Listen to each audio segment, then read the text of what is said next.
Okay, here's another rational expression to multiply. First thing we gotta do is factor.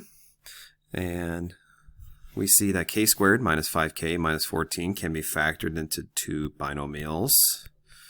Okay, first term is going to be k.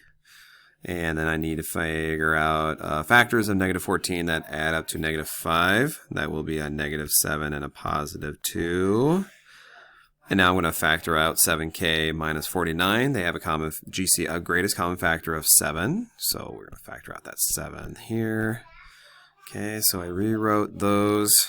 Okay, now I'm going to do some canceling to make my math a little easier.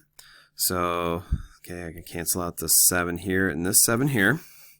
And I can cancel out this k minus 7 with this k minus 7.